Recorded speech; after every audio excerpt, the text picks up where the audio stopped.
hope this works. Okay, it says it's streaming on Facebook. Still showing it, setting it up. Okay. Me is now streaming live on Facebook. Okay. Well, hello, everyone. Welcome to Savvy Women of Social Media. I am one of your hosts today, Michelle Arbori, and one of the purposes of this group, why I created this group, was to have a great place for women to get together, talk about their struggles in business, whether that be on social media or marketing, anything to do with marketing.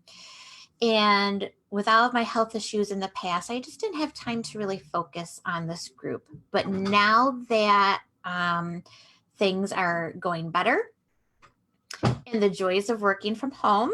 Hi, Nikki. All Hi, right, honey. you gotta go. Come on. You gotta be a good boy, okay, for the next hour. Go on. Go. You know the drill. So now that I am health-wise feeling better, my job right now, especially during this COVID time, is to focus on my group. And one of the things that I wanted to do was interview women. And I thought this month I would start with marketing. And I put out a call and got a great response. And the first person we are talking to today is Theresa Oschmann. And as a director of sales in the higher education landscape for 2 decades, Theresa built a portfolio of business that exceeded $800,000 in sales annually. That's awesome. How did she do it? She believed, and still does, that business is built on relationships and made it her business to build them. In 2015, Theresa resigned from corporate America, and I bet you don't regret that. No. And emerged on the other side as an entrepreneur, taking what once was a business expense and turning it into a profit center as a Send Out Cards affiliate. So, welcome, Theresa. How are you today? I'm doing well. Thank you so much, Michelle, for the wonderful welcome and introduction. It's so great to see you. And also to see Mickey. Oh my gosh, he's getting so tall. What he is. Mikey is definitely getting very tall. He just turned 9 over the summer and a COVID birthday. Oh, wow. So thank you so much for wanting to do this. Like I said, I had a great response. So why don't we start with what is relationship marketing? And I know you have a presentation. So if you want to go ahead and share your screen and sure. Let me see if I can do that. Okay, there we go. All right. Oops. And let me start my slideshow. There we go. Perfect. Okay. Can you see that okay? Yes, I can. I always, I joke that if I had $1 for every time somebody said, "Can you hear me? Can you see my screen?" during this call, I'd be a millionaire by now. I know, right? Between all these Zoom calls and meetings and webinars and everything. I know, it's pretty crazy, right? Yeah. So to answer your question, relationship marketing, when people see that term, they tend to really focus more on the marketing side. How can I really market to get more business, right? And increasingly, we're finding that businesses are coming to understand that when they build genuine relationships with their clients or customers, and they're really appreciating them, then the business comes. So I like to say that relationship marketing is our most valuable currency. And if you believe that business is built on relationships, then we have to make it our business to build them. And what made you focus on relationship marketing? Sure. So when I was building those 2 decades in higher education, one of the things that we were mandated with is writing thank you cards to our customers or clients that renewed a campaign, et cetera. So when the average sale was about $10,000 to $15,000, you do the math. How many cards was I writing? And then, then there's holiday cards, there's birthday cards, there's sadly sympathy cards, all sorts of life things that happen. And I was sending these cards, but this is what happened. There was, after 9/11, things happened in the higher education world. There was some massive, turmoil with uh, lending for higher education loans and things like that. And we actually lost a lot of business in the company that I was with. However, because of the relationships we built with the colleges, with anyone looking to reach our audience, that's what kept our business going. We had nurtured those relationships, and it wasn't all about buy for me, buy for me, buy for me. We provided value. We stayed in touch. We stayed top of mind. That's important, definitely. It really is. Yeah. Great. So what I'd like to cover today, and hopefully these, will be a help and a little bit of an agenda for us. The overview, we're going to talk about 3 core areas of relationship marketing, the principles, and also some vehicles and opportunities. Great. And what that looks like. So I love this quote. The first tool to rethinking success is to review the value of relationships. It's absolutely one of my favorites. So I wanted to share it with you guys. So here's a question. If today were the last day of your life on earth, right? What would be like your biggest regret? So think about that for a second, and I'll help you with some of the answers. So would it be, I wish I had answered more emails? No. Maybe not. No? Okay. I wish I had bought shares of Google? I don't know. How about I wish I had gotten that promotion? What about I wish I had spent more time with the people I love? Yes. I think a good majority of us would go with that, right? So the point is that we all know what's important in life, right? But ironically, we tend to do the opposite, just like I mentioned about focusing on the marketing piece as opposed to the relationship piece, right? So relationships really matter, not in personal life, but also in our professional life. So relationship, I call it relationship money, relationship currency. So what is relationship money? It's not about what I can get, but more about what I can give. So it's not about what I can make, it's about what I can offer. Again, talking about value and not always selling. And then have the money you need so that you can focus on creating and enhancing genuine relationships. Focus on relationships, we get our money blueprint in order, and then the money flows to us. Kind of, you ever hear the thing where it says, do the right thing, and everything will fall into place, right? Fall into place, yep. Yep, kind of goes along the same route. So we don't create relationships to make money. Because if we do that, people can actually see through that, right? I mean, you can tell when someone is just there to fill their pockets. I bet you've experienced that, right, Oh, Michelle? definitely. Doesn't feel so good, does it? You're not building a real relationship, and they only have one thing in mind, and that's not somebody I want to work with. Exactly, likewise. So we make money so we can focus on relationships. And really, that's how simple it is. And that's what relationship money is. So why relationship marketing? Well, clients feel appreciated. And I use clients and customers intertwined. They all just kind of all across the board. So when a client remembers us, we stay top of mind. So in this day and age, right, we all have one of these things, smartphone, yeah? Oh, okay. Yeah, we all have one of these, right? So when we stay top of mind with our clients, they're not going to say, hey, Siri, where do I find a landscaper?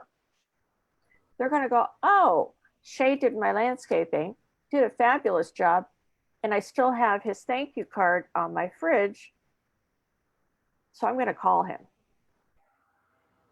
So you stay top of mind.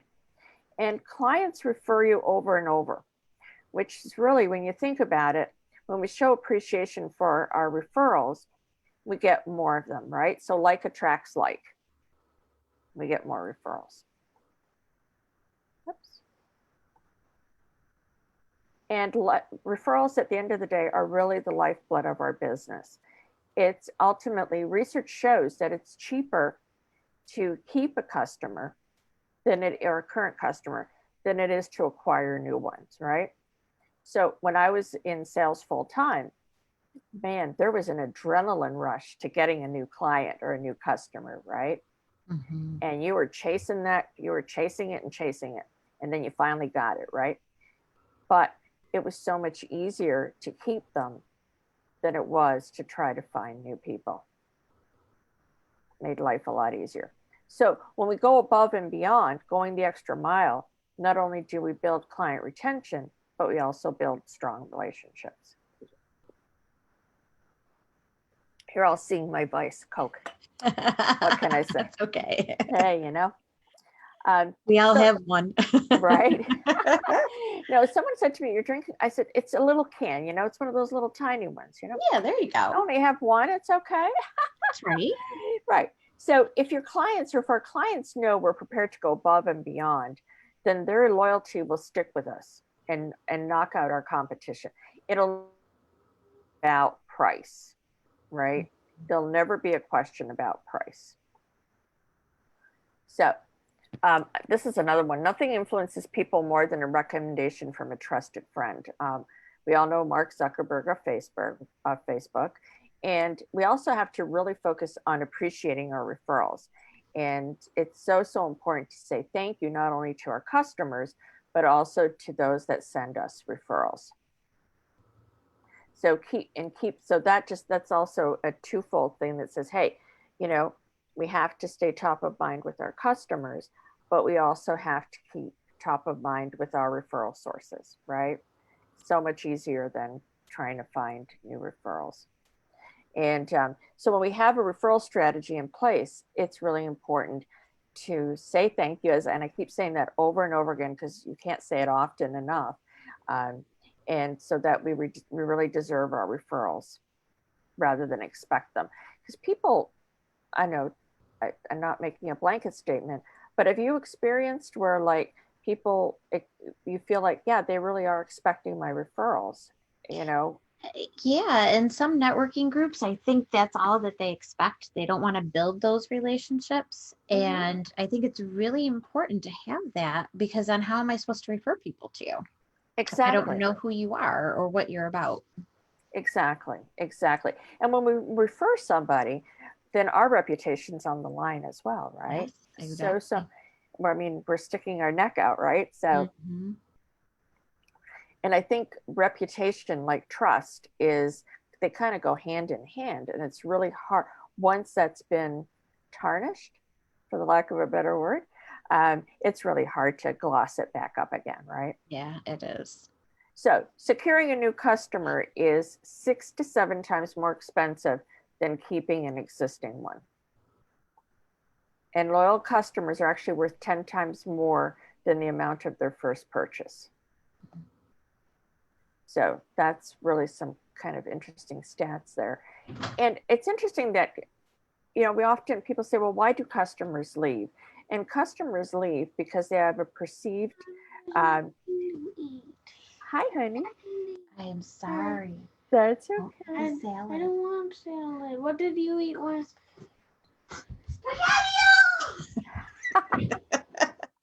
I love him. He's so cute. You know what? You've got the son, and I have 2 dogs, right? So I'm like, oh my God.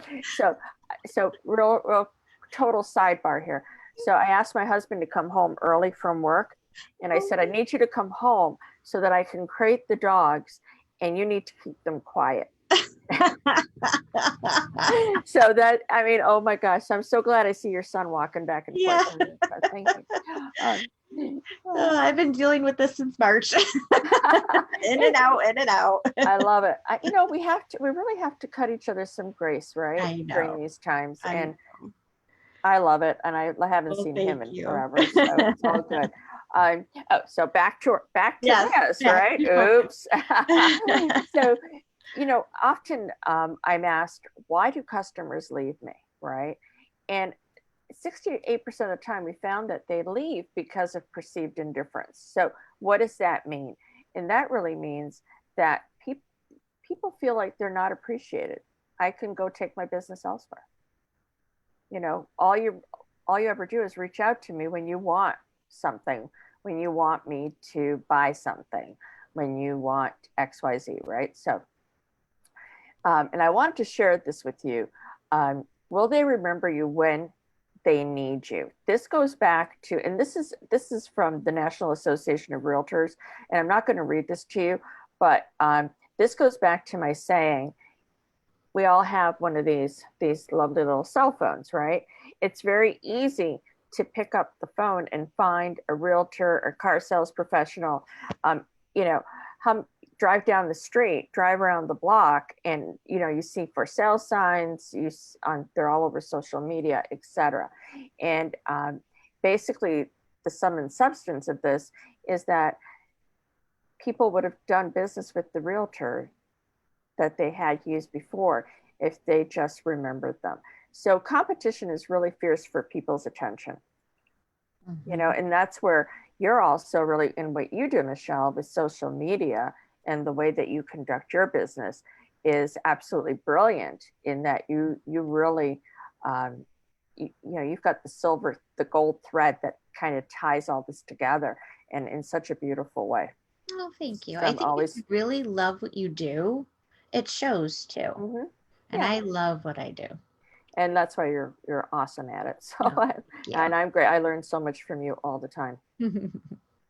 So it's, as I said, there's an adrenaline rush to acquiring new clients or customers, but we don't want to overlook the low-hanging fruit, which is our existing customer base, client base, retaining and growing that. And key is also to have a really effective follow-up strategy for our relationship marketing so that when you do that and you have a relationship marketing strategy in place, you have an effective follow-up, it really does pay off in massive dividends. So how do you stand out from the crowd? I know, kind of silly, but it's a really good question, right? How do we stand out from the crowd? And then how do you become what I call a level 4 in relationship marketing? And what is a level 4? A level 4 is someone that doesn't even have to think about it and just does it, right? So when you get in your car, you don't think about, oh, I have to put the key in the ignition and I turn it on. I have to put my foot on the brake so I can put my car in gear or whatever. It just comes automatically, right? And that's the same thing with relationship marketing. So some cool follow-up stats, right? So we've got all of these. 48% never follow up, and 10% only 10% make more than 3 contacts. Wow. That's crazy. Can I come in for a minute? I have a question. Of course you can, honey. Yes, Mikey. So where's my magnet for my dry erase board? I don't know right now. Did That's you not a take good it? question right now. Go Did you on. take Go on. Don't come in anymore. I know. Oh, and Mommy, you came on. Goodbye. Bye. Bye. Goodbye. So never give up on following up, right? And it's so crazy that 80% of sales are made on the 12th contact, which is nuts. So knock their socks off by following up, and follow up often. But it's really important about how you follow up, right? So how are you following up? What are you doing to follow up? And is your follow-up strategy kind of impersonal? Emails. People are they get lost in spam. People are getting tired of them. Letterhead, right? How many of us have gotten something on I just got one recently. It was on letterhead, and I'm like, I can tell that this really, even though it says Dear Theresa, I can tell that it's a canned letter. Just saying thank you, people won't remember it. And then the other thing is texting. That's huge, but they'll erase it. They'll forget about that it happened, right? So, and mass mail, that tends to go in the recycling bin. So, core 1, I talk about becoming the best version of you. And in our life and in our business, people buy into us, right? First, they buy us. It doesn't matter. I could be selling toothpaste and they're going to be buying me, right? Mm-hmm. So they make the connection with us. The relationship is established with us. And then there's an emotional attachment, right? Because we want to take it from our head into their heart, right? So we have that attachment. And ultimately, they buy our personal brand. The second area is, think about it for a minute. That which you appreciate appreciates. So appreciation always wins over self-promotion. So wanted to introduce you to Joe Girard, and he is the world's greatest salesman. Now, Joe, he held the record in the Guinness Book of World Records for a lot of years. I don't even know how many, a lot of years. He just got unseated about a year and a half, 2 years ago. But this is his call to fame. He sold over 13,000 cars at a Chevy dealership. And as I said, he was recognized as the Guinness Book of World Records for greatest salesman. But he sold, so if we do the math, right, 13,000 cars, so he's selling 6 per day, right? Who wouldn't like those odds? Yeah. On his best day, he sold 18 cars. His best month was 174, and his best year was for a little over 1,400. Crazy, right? Crazy numbers. So by himself, he sold more cars than 95% of all the dealers in North America. Crazy thing about Joe, if you wanted to buy a car from Joe, you couldn't walk into his dealership. You had to make an appointment to go see him. There was no way, that you're going to get in to see him. And the crazy thing is he sold all of these at retail. One vehicle at a time, one relationship at a time. So what Joe would do, he was a master at not only building relationships, but also the customer experience, right? Because it's all about that as well. So a couple of days after he sold a car, he would call and say, hey, how's your car? How's everything going? If there was an issue, he would fix the issue. If not, he would ask for a referral. Then the other thing he did, now back then, there was no fancy schmancy CRMs or anything like that. So Joe kept track of personal information of his customers, right? And back in, I'm really dating myself here, newspapers, right? So they published birthdays and they obituaries and engagements and marriages. So he kept track of all that. So he sent cards that arrived in a real mailbox and not an inbox. So Joe would send out, and not only would he send out like happy birthday and stuff like that, but if he saw anything in a newspaper, he would clip it out and send it to the person. Hey, Michelle, I thought you would find this helpful. So it just, it kept him top of mind. And he got so busy that near the end of his career, he actually hired 3 people to do it for him. That's how crazy busy he got. And like I said, you couldn't walk into the dealership and say, hey, Joe, can I buy a car? Like, no. The one thing that Joe did not do, and I don't know, Michelle, you probably experienced this yourself, and maybe some of the people on this Zoom, is you go to a restaurant, back when we were allowed to do that, and they would say, hey, Michelle, when's your birthday? Oh, your birthday's in March. Great. So here's a little card, fill it out, and we're going to send you something for your birthday. Okay. So your birthday is in March. February, you get a card from this great restaurant. And the card says, hey, Michelle, in the month of your birthday, happy birthday. Come on in. And your second entree is half price in celebration of your birthday. So now, basically what they've done is they've voided your happy birthday, because now you have to go in to buy something, rather than just sending you a birthday card and said, hey, happy birthday. Hope your day is as special as you are. Your friends at XYZ restaurant, right? So, and I'll tell you a little bit about that balancing act and how that really works and the proportions of which to go at it. but we never want to do that. We never want to marry building the relationship with marketing. So, you know, Joe's customers, because of his dedication to building and nurturing those relationships, would never dream of buying a car from anybody else, which is really kind of cool. So it was so funny. He always said he doesn't believe in hard work. You would think after selling 13,000 cars that was a lot of work. He just believed in working smarter. And when we're building relationships 80% of the time and marketing 20% of the time, then it's really not work. It makes it so much easier. Mm-hmm. So no matter what our product or service you sell, if we don't have a good referral and repeat business strategy in place, we really are working too hard. And Joe was a prime example of how not to work so hard.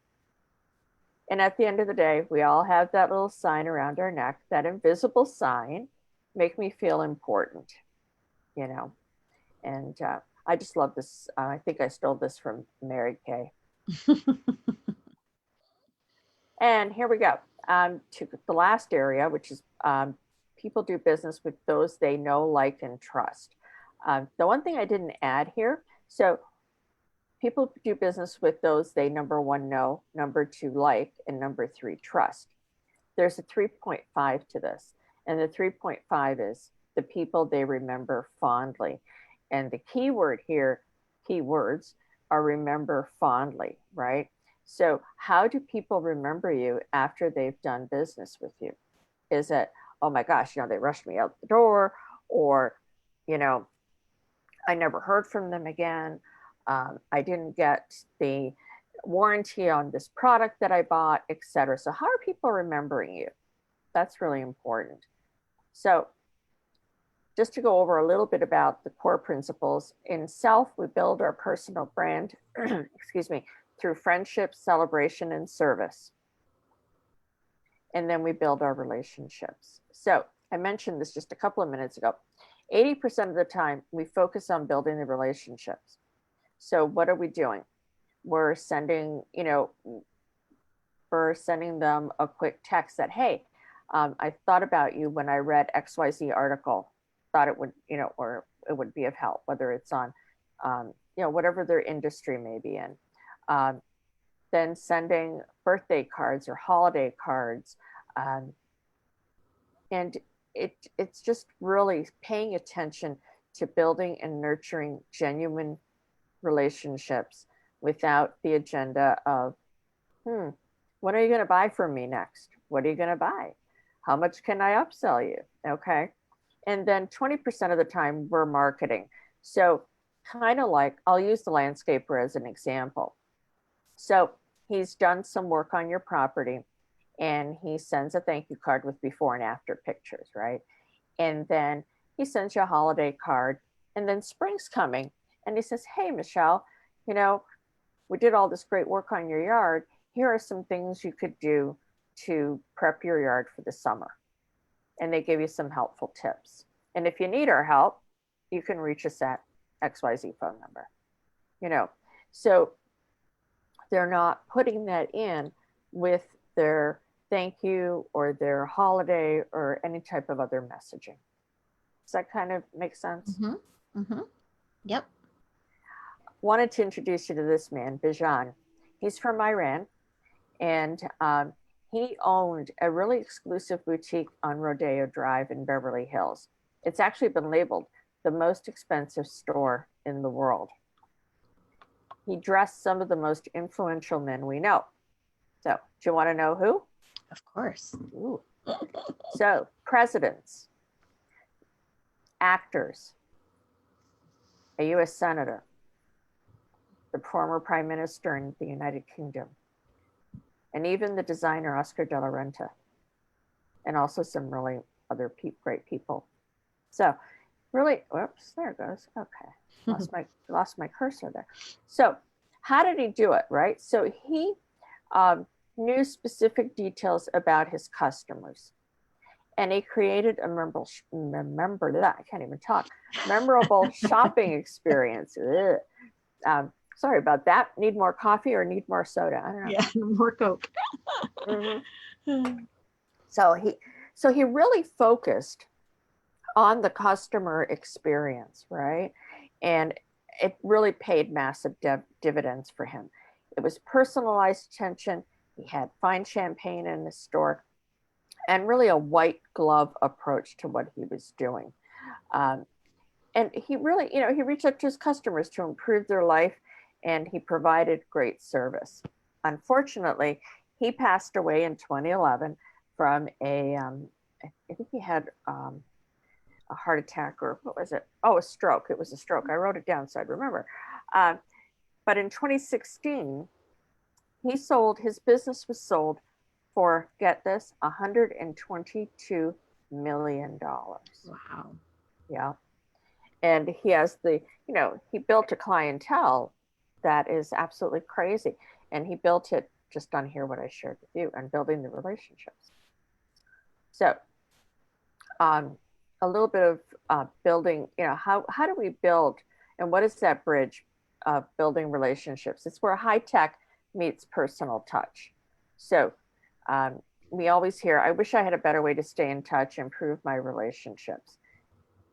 And basically, what we want to do is find a system where a system can actually be used as an acronym for save yourself some time, energy, and money. And it's really possible. So what we want to do is find a tool or a protocol that's convenient, that never lets us forget, and makes us money, right? And in this world, in the world that we're living in now, we want to find a system where it's a system, a no-touch system for high touch, and that's what we want to be able to do. And we talked a little bit about the communication of how to best communicate. Still texting is great, phone calls, online, face-to-face, when we can do it, socially distancing. Now I should have put that in there. And here are some opportunities. There's gratitude, there's recognition, there's life celebrations, and of course, the 20% being marketing and promotion. And some core opportunities to connect are to say thank you. That's one of the most powerful things we can do is gratitude, is to say thank you. And remembering birthdays and holidays. There have been so many times where I've sent a birthday card and someone said, yours is the only birthday card I received. So that's kind of sad when you think about it. You're very good at sending out cards, because it's somewhere still on my desk. I would have to find it. But whenever I post pictures or something, you're so sweet, and you'll take that picture and put it in a card with just a little note. And I love that you do that. That's just nobody gets cards anymore in the mail. So I love that you do that. Well, thank you. And I always mean to say thank you, and I never do. And that's okay. That's not why I said it. This little intuitive voice says, "Oh, I think Michelle might like this of her family on a card," or I'm thinking about you. It could be anything. So thank you for sharing that. I appreciate it. I always keep them. Like I said, the one that you just sent recently, I think was Mother's Day. I had done the breast cancer walk, and it was a picture of me and Mikey, I think, and it's somewhere on my desk. I would have to find it, but but I keep it out, and I look at it every so often, and it brings a smile to my face. Wonderful. Thank you. Yeah. So we talked about the three core areas being self, others, and then business. And when we build our personal brand, we build it with friendship, celebration, and service. And we talked about the 80-20 rule. So 80% of the time, we're nurturing and building our relationships without asking for anything in return. And then 20% of the time, we're marketing, but we never marry the two. And then we're bridging the gap between high tech and personal touch. It's really, really important to find a mechanism for, if you're going to incorporate a relationship marketing protocol in your business, as to what works best for you, and really using the technology that's available and having it generate something that's a tangible touch, and not only just texting and phone calls. They're great, and you're great with social media, Michelle, so that's awesome. And face-to-face, socially distancing when we're allowed. And then my favorite, of course, is greeting cards and gifts. that arrive in a real mailbox. And again, we talked about opportunities. So just a little recap about thank you is the most powerful card we can send or receive, or the words we can say. And of course, birthday, etc. And that is all I have for you. So thank you so, so much. I was sharing with you, Michelle, earlier that if anyone would like to get, I have this, I didn't write it, so not mine. It's called, I know it's backwards, but it's called The Power of Human Connection, How Relationship Marketing is Transforming the Way People Succeed. I did not write the book. It was actually written by the founder of the company that I am business partners with. But what I love about the book is that it doesn't, and excuse the expression, doesn't throw up on all over you about the company that I'm with. So you can actually take away some really golden nuggets out of it, whether you use the high tech that I have or not, or you find something else that works better for you. So if anybody would like to get a copy of that, either say something on your face as this is feeding through on Facebook, or direct message me, I'd be happy to send you a copy. Well, that is awesome. Thank you. And I was just looking on Facebook. We had Pam watching, so I don't know if she's still there. Hi, so Pam. Hello, Pam. So if you want to unshare your screen, yes, then I will. See your beautiful face. There we go. There we go. Yay. So next month, I'm going to be doing a lot of interviewing of women who have been affected by COVID. But since we still have a little time, sure. How has this affected you and your business? Were there any struggles that you had to adjust to, or were you just able to still keep going on with your business? That's a really great question. So what happened when COVID hit, things kind of died down for about a couple of weeks, right? And then when the enormity of what hit people, I should have hugged you longer the last time I saw you, right? I can't hug you right now. So people were looking for a way to reach out and really touch the people that they couldn't anymore, right? And the company I'm with, we have that system where it's a high touch system in a no touch world. And people can, hey, I'm thinking about you, or here's a picture of your new grandson, or your new granddaughter. So my business actually escalated. That is awesome. And it still has continued to do so. So it's been an absolute, whereas COVID has hurt so many people physically, financially, emotionally, and my heart breaks for those that have lost family members, friends, colleagues. We all know who they are, right? Yet my business continues, and I know so many of others as well, that they continue to thrive, which is absolutely, if someone would have told me that in COVID, my business would thrive, I would say that, hey, you know what? You're 2 French fries short of a Happy Meal, but that's not going to happen, right? Yeah. It took me a bit to adjust because, I met you through networking. So we all know that, we have to go out and network. And it took me a while to adjust. And now that, I'm doing more of this kind of stuff in the group and doing more online, I am getting business through that. So I think it's great with the relationship marketing for you and for, somebody like myself. We don't have to be out there and network, because we hope that with all the networking we were doing, we built that know, like, and trust, and people are remembering us.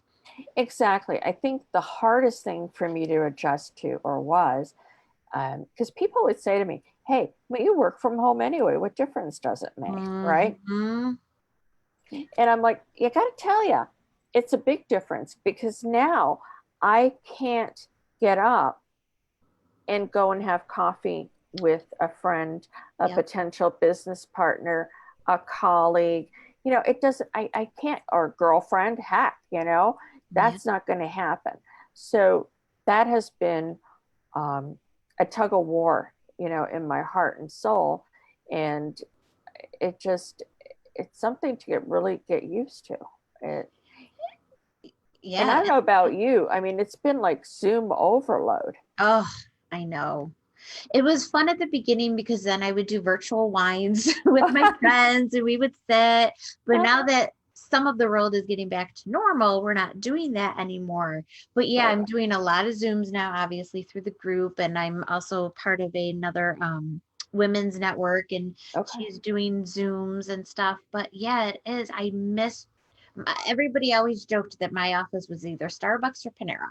The people knew where to find me. Yep. So yeah, so I do miss that a lot. I do. It's hard. It's really, really hard. And then, you know, I mean, you have your awesome little boy there, and and then I have my dogs in their kennel right now, Yeah. you know, and I tell people you're going to get color commentary from my dogs, and they're Mhm. like, that's really okay. So I think the other thing this that COVID has done, I believe, for the majority, has made us kinder. Yeah, I think so too. There are some people still, but I think a lot of people have really stopped to think Yes. what they had, what they've lost, what they've gained. I know I was complaining that I wasn't getting enough family time because my husband was always working. Well, then Sure. COVID hit and he was home for 3 months. I had had enough family time. When he went back to work in June, I'm like, bye. Yeah, honey, love you, but yeah, bye. Yeah, I love you, but Yeah. get out. Get out of my house. Get out of the I house. got what I wanted. I got my family time. I did not want to become a teacher, but I did. And, I know some people think differently of this, but I'm going to be a teacher in the fall again because I'm not comfortable sending my son to school. But yeah, it did make people stop to think, what they had before our world really stopped. Yeah, and it's not going to go back to what it was. No. It won't. Yeah. And it's a whole different way of thinking and a whole different way. And I think, um, you know, being in the business that I'm in and being able to offer people the opportunity to reach out to others, you know, and people have family overseas that I don't know when they're going to go, you Yeah. know, I mean, we're banned from traveling to a whole bunch of countries overseas, yeah, right? So, how better? I mean, it's great to be able to Skype and to Zoom, and I don't know what else is out there anymore. Um, but when we're able to take memories of what we have here, and whether we've had a family birthday that someone couldn't come to, and we can grab pictures and put it on a card and send it to somebody, and they could have that on their refrigerator or on their mantle or whatever, you know, that's awesome. And translates into business as well, right? Where a lot of us were friends with our clients or customers, Mhm. right? And Mhm. then we see them on our Facebook feed or we see them on LinkedIn, and something's happened, you know, maybe they've gotten an award or something, right? Well, it's great to have it on social media, but the impact of being able to send it to somebody in the mail and for them to have it, it'll stay on. I mean, they're not going to throw themselves in the trash can, right? Yeah, exactly. Like I said, I save all the ones you send me. I put them in Thank my you. nice little fire safe because I do keep them. I love when you send them to me. Well, thank you. Well, if you guys have any questions, make sure to comment on the Facebook Live, and Theresa and I will be checking that and to see if there's any questions. I will share about the book that she mentioned. Again, it's not a book that she wrote, but No. if you want a copy, she will be happy to send it to you. So thank you, Theresa. You're welcome. And thank you for doing this again and for being the first one, like you said. The first one in my new series that I am I'm so starting. excited. Thank you. So there's some, you know, there's something to be said for being the first one. So Yeah. I'm right, and I'm grateful to have had the opportunity. My hope is that, you know, people picked up at least one or two things, golden nuggets, as I like to call them. But I'm always available for, hopping on a Zoom call, just chatting about, just catching up, and how can I help you to, to increase your business? Jeff, questions about relationship marketing. What can I do to help you? Oh, that is great. And Theresa is somebody that you can know, like, and trust. Like I said, we met through networking. I don't even know how many years ago now, but I don't know if it was before Mikey or when Mikey was born. I don't know. I've been networking for a long time, but Theresa is a great person. And thank you so much for doing this again.